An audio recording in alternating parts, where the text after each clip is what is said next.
Okay, here I am. Happy 2021. We're doing the live stream. For those of you that can jump in.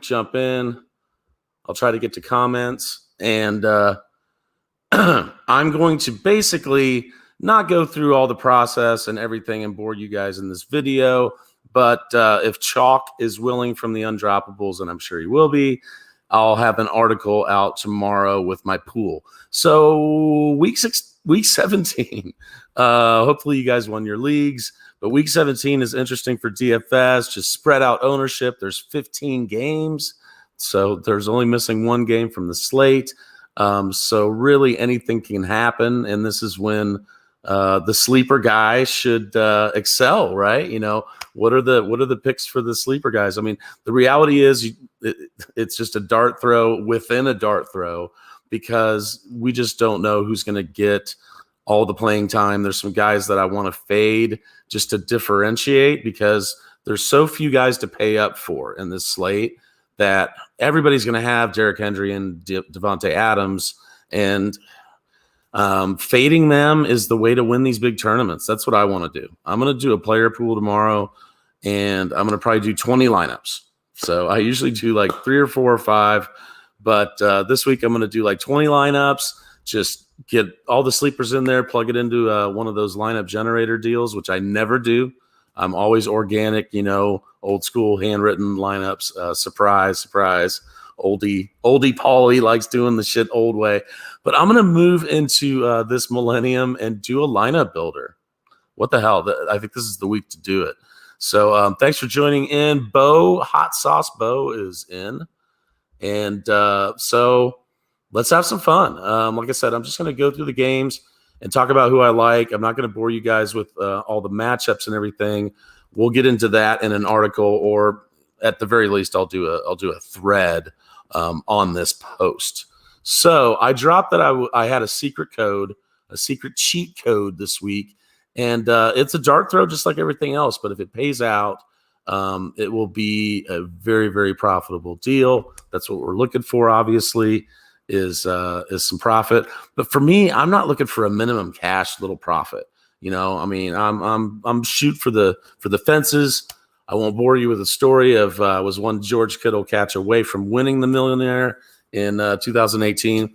But I'm going to do all my lineups in the millie, probably put out like $500 this week. I mean, I think that just all the variance and variation and just my knowledge of some of the deeper plays, I think is going to pan out.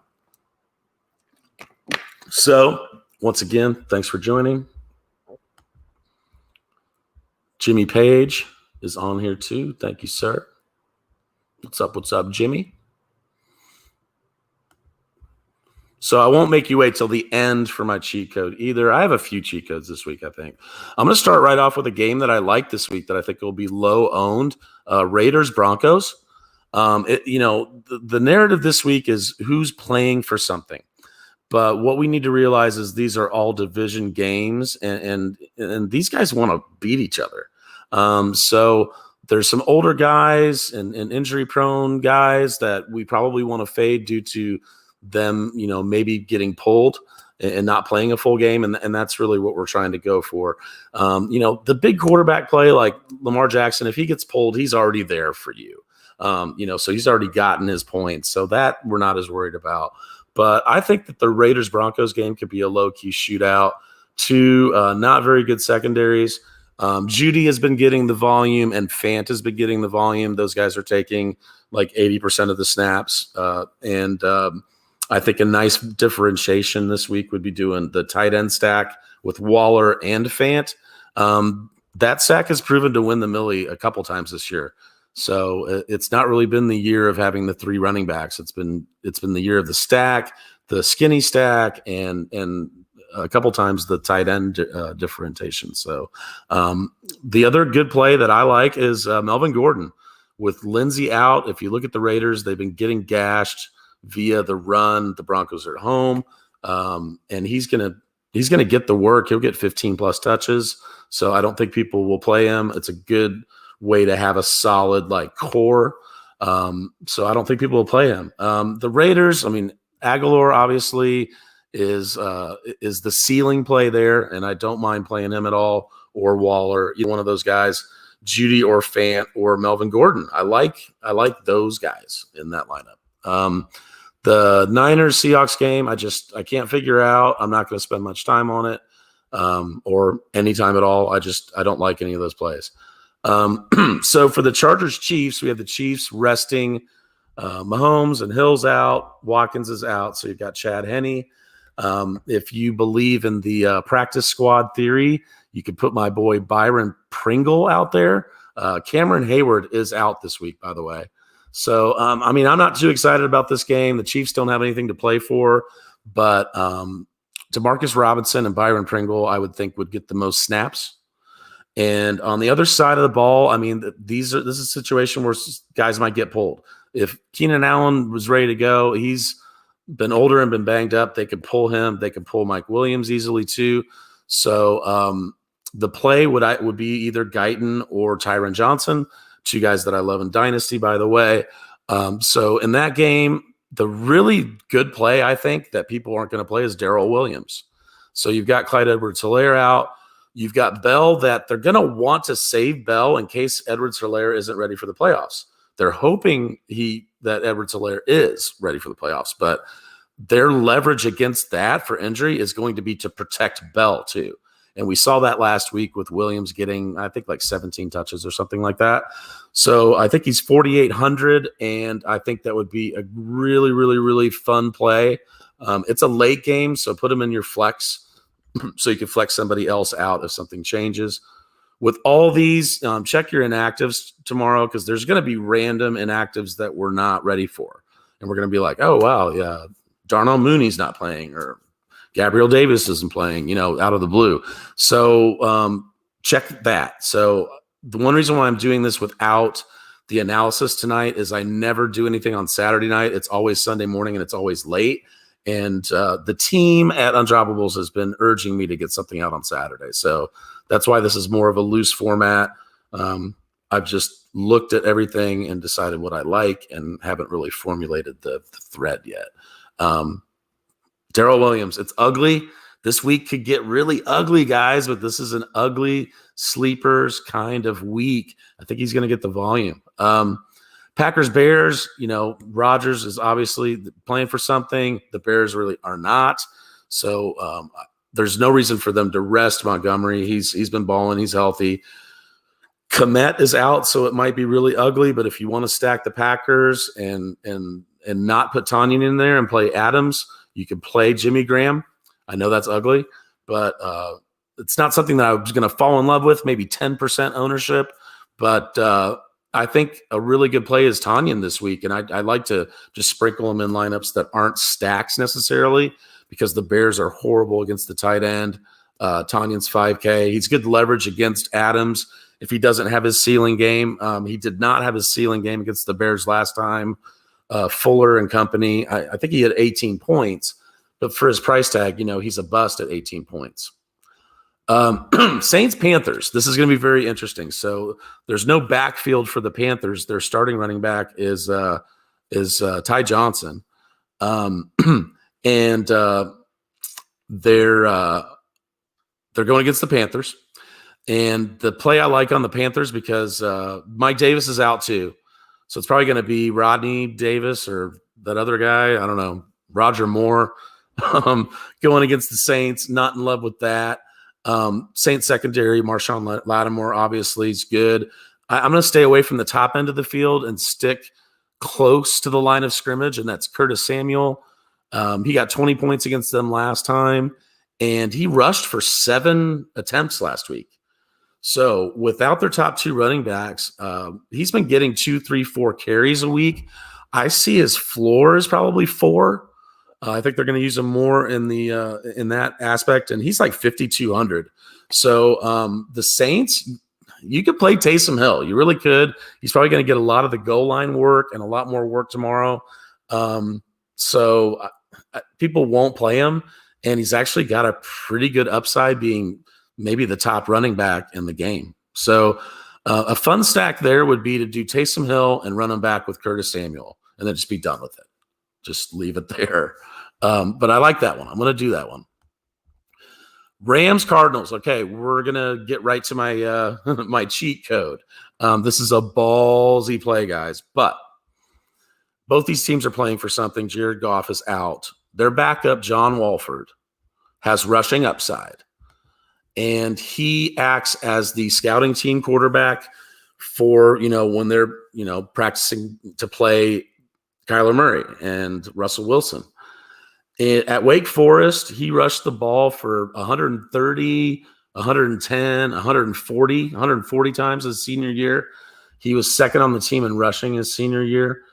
And his senior year, he threw to a guy that people might know that went to the Chiefs and never panned out, Greg Dortch. He couldn't, penetrate that lineup. But he had 9 touchdowns that year. And then his tight end, Cam Serigny, had 9 touchdowns that year. So, rushing upside, they're playing for something. I know it's ugly, but he's priced so low. I think that 3X is like his floor, really. I know it's crazy to say that, but I think the guy's going to run the ball a lot. I watched some tape on him. He also played for AAU.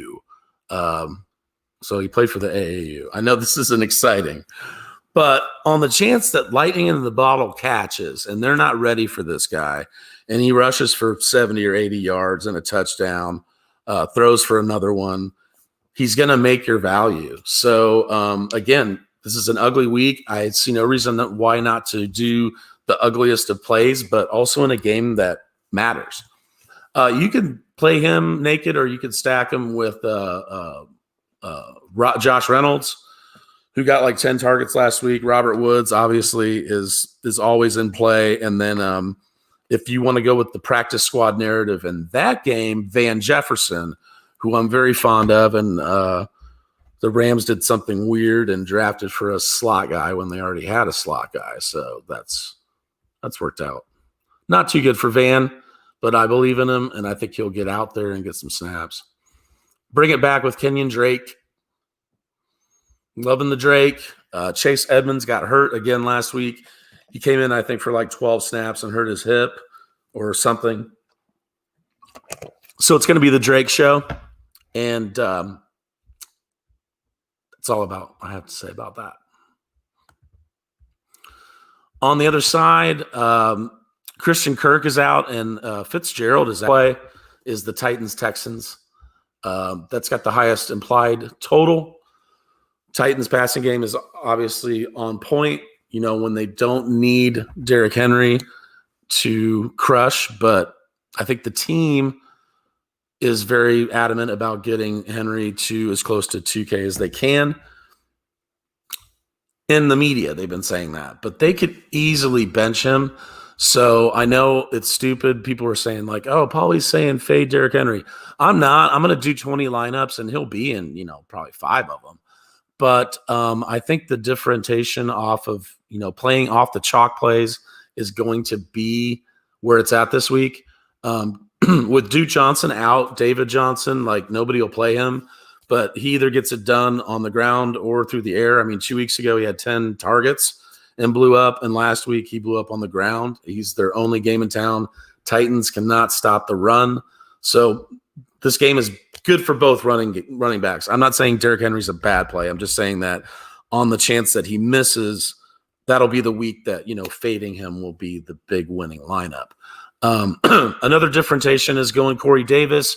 People might have recency bias on him, but he has a ceiling against this Texans defense for sure.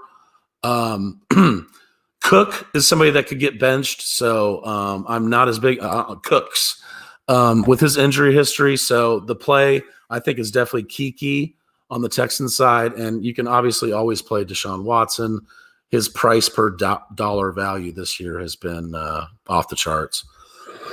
Excuse me. So my Colts and Jaguars. Colts are must win. Jaguars can't stop anything. So like the tough thing about playing the Colts pass catchers is Rivers spreads the ball out so much that like really nobody has a real ceiling. I'd say that, playing him with Ty or Zach Pascal is obviously the stack if you want to do it. I'm a lot more interested with since the Jaguars have no running game And since Laviska is healthy and ready to go, Rock Ya-Sin is out for this game. So I think Viska has a chance to hit his ceiling, which we haven't seen. I've been joking that Viska is like the wide receiver equivalent of James White's floor, because remember when James White's floor was like 12, 14 points. Well, the only thing is that Viska like doesn't ever. I mean, he just stays on the floor. So that's why people would say, well, why is he a big tournament play? Well, because nobody's going to play him, and they've proven that they want to get him involved. So with Colin Johnson out and DJ Chark out, I think there's a high chance that that Laviska is heavily involved in this game. So those are the plays that I would like there. And then Jonathan Taylor, obviously at home in a must-win game, is a great play. He'll be really high owned too. With 15 games, in that case, I don't think his ownership's going to match what Derrick Henry's is. Ravens Bengals, Marquise Brown has been very, very, very reliable lately. So we haven't seen his ceiling either. He's another guy that can hit his ceiling. The Bengals just got torched last week. But this is a game that, the Ravens could be out in the second half. So that's why I'm not like super excited about it, to be honest. If you do it, I would run it back with T. Higgins. All the Ravens cornerbacks are questionable right now, so I don't know who's going to get out there. They're obviously really good, Marcus Peters and company, but Higgins is going to get insane volume. I mean, he'll get 10 targets again, I bet. So the running back plays there are another kind of sneaky way to get under-owned value this week, particularly Gio. Gio went through a bad stretch, but the last 2 weeks he's quietly gotten 25 and 30 points. I know it's the Ravens' run defense, so people aren't going to be as excited about it, but that means he's going to be even more lower owned, and he's going to get touches. I mean, he'll probably get 6 targets or more. I would say he's probably going to get 18 touches or more. So that's another ugly play, guys. I told you it was going to get ugly. I warned you. Cowboys Giants. I'm loving again. In my last week's video, I was loving the Cowboys and Eagles game, and loving CD and Gallup, especially at their price point. I said that Gallup could hit his ceiling. He did. Gallup could actually hit his ceiling again because Ray Bradbury is going against Amari Cooper, and their other cornerbacks are not good. So CD and Gallup are both plays this week. If you want to run it back and do a mini stack there, it would be Evan Ingram. If he hits his floor of 5 points, he's done that twice in like the last 8 games. His normal floor is 10 to 12. And in half those games, he's gotten 16 to 20. He gets like 8, 9, 10 targets all the time. So it doesn't feel good, but they don't have him priced high. He's like 3,700. I don't think people will play him. And I think he's got just guaranteed volume. It's something that the position lacks. And who knows? He gets hurt and plays 5 minutes and everybody says, thanks, Paulie. But that's where I'm at there. Steelers, Browns. Steelers have nothing to play for. What I want to exploit here is their linebacking crew that's just done. Like Bud Dupree and Watt is out now. I mean, their top 4 guys are out. So I think people will maybe be off Chubb because he had a pedestrian week last week. I mean, he didn't kill you. He got like 17 points. But, I mean, Jonathan Taylor showed you that the Browns' second level is non-existent. So Chubb, I think, could be great leverage off of Henry. And I think if you're fading Henry, you're going to want, Chubb or David Montgomery or Jonathan Taylor to kind of, be the anchor in the running backs for your lineup. And the Browns have to win. They're at home. So Baker could have a good game. I definitely think doing 20 lineups, I would do a couple with a Baker, like Peoples-Jones just for fun, or a Baker, Rashad Higgins just for fun. It's really cheap. So the ceiling is there. We've seen it. People won't want to play it because they're worried about the floor. But when you're doing tournaments, you just can't worry as much about the floor. You got to get that ceiling. Dolphins, Bills. I mean, I think both these teams are playing for something here. They want to beat each other. The Dolphins have a great defense, but not against the Bills and not against Josh Allen. So Allen is a great play. They didn't price him up for some reason. He's missing Cole Beasley this week. So one of my favorite sleepers this week is Isaiah McKenzie. So he's minimum priced. They do get him out there, and they have like packages for him. They have manufactured plays for him. They actually have a set of plays for him near the goal line. If you watch enough Bills football, they'll get McKenzie in there every once in a while to try and get him to score when they're in like 10-yard line and closer. So I think he gets a goal line look or two. And I think he gets a lot of slot looks in the place of Cole Beasley. And we know that Allen loves throwing to that slot. And McKenzie is just a little, dart guy that can get past you. So I think that playing him at 3,000 is really fun. Jazeki is the play for the Dolphins on their passing game. And I don't think people are going to play Myles Gaskin, but he's the man. And the Bills have been getting gashed via the run. You got to look at their game log. It's sneaky bad here like the last 5 weeks. So I don't mind the Gaskin McKenzie play if you have a bunch of wide receivers that you want to look up. Jets Patriots. So the play here, and D Brown was the one that turned me on to the Jets last week, is the Jets against the Patriots. Cam has been ugly. The Jets, I think, are revitalized, realizing that they're not the worst team in the league, and there's some hope with a new regime and a new quarterback coming in. They want to prove their mettle, so they're really low price. So I like the Jets defense this week. And the other defense I like, by the way, we just passed the Cowboys, is the Cowboys against the Giants. Good, decent pass rush there. I think both those teams have like an 8 or 9 point floor, which gives them, pretty good play. The Bucks have everything to play for, and the Falcons secondary is horrible. So all the Bucks are in play. Ronald Jones, I think, is a sneaky play for leverage off the wide receivers. But yeah, you can play Brady at home and stack him any way you want. You got to bring it back with Calvin Ridley. Calvin Ridley's career, when he's gotten 8 or more targets, is just insane. If you look at his line, every time he's gotten 8 or more targets, and his game log recently is 9 to 14 targets every single game. And Cameron Dantzler, I think is his name, the Tampa Bay top tight end, is out this week. Or top cornerback. Sorry. It's getting late. Carlton Davis. Carlton Davis is out for Tampa Bay, so they're missing their top corner. So Calvin Ridley can do work, and he's going to get 10 targets. So you could do your Brady stack and run it back with Calvin Ridley. The differentiation is going to be some of these other plays that we've been talking about. Obviously, if that stack hits, it's going to be more on the high-owned side. But I'm not as worried about ownership this week with all these games, and you can differentiate yourself with other parts of your lineup. Vikings-Lions are two teams that want to beat each other. I don't see these coaches laying down. The big thing is whether Stafford plays. He's pushing to play, but if he doesn't play, the Vikings cornerbacks are like, they're all hurt. So if he plays, Marvin Jones and Hawk are great plays.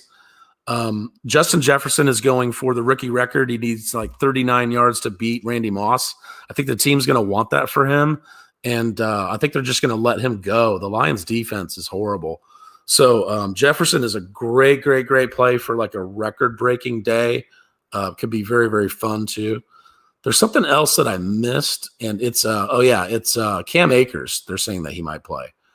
So throw all the John Walford out the window if Cam Akers plays. Another reason why I liked his play is because Darrell Henderson's on IR. So if Akers is out, they're missing their top 2 running backs. So I think that might make Wolford run more. If Akers plays, I'll play Akers and I won't play any other Rams.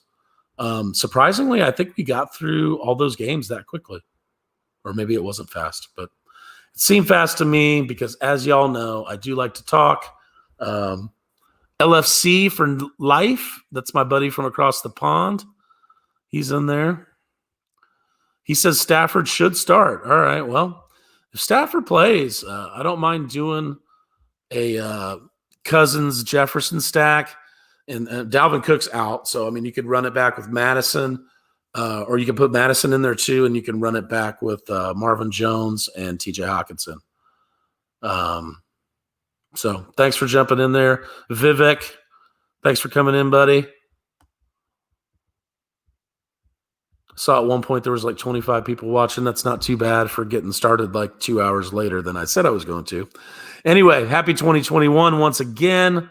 And shout out to the Undroppables. Come to our website and check with me tomorrow morning. I'm going to give the official player pool. And good luck to you. Go out and win some money and tell me all about it. See ya.